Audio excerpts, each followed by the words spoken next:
Takže ahoj lidi, já vás vítám u tohle videa a tohle video jsou narozky,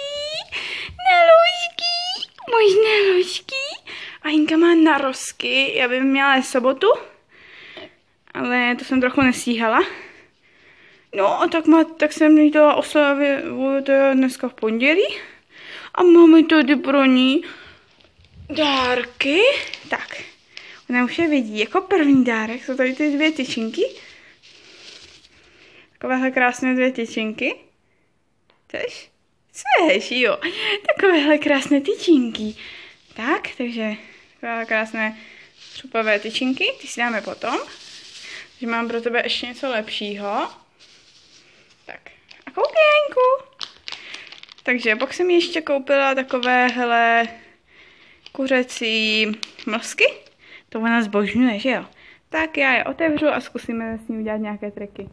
Takže tak, a pak jsem ještě koupila takovou hezkou maštičku na krk. A Janku, pojď.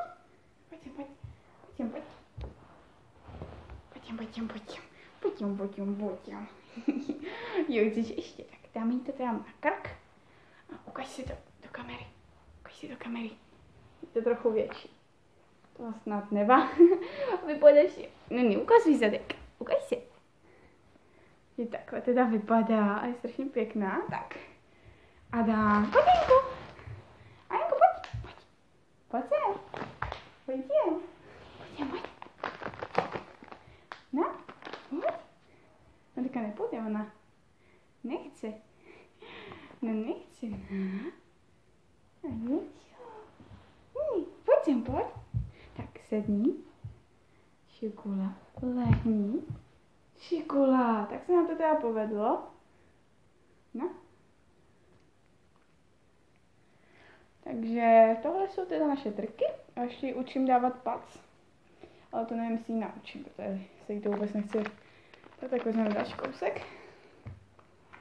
Tak. Sedni. Výpac. Takhle. Není to vidět. Ups. Tak, výpac. Výpac. Šikula, ale už jako dává, ale ještě jí to furt nejde. Tak. Já to zkusíme druhou. Tak sedni. Tak. Výpac. Jakože dává, ale musím jí tu pát zvednout. Takže tak.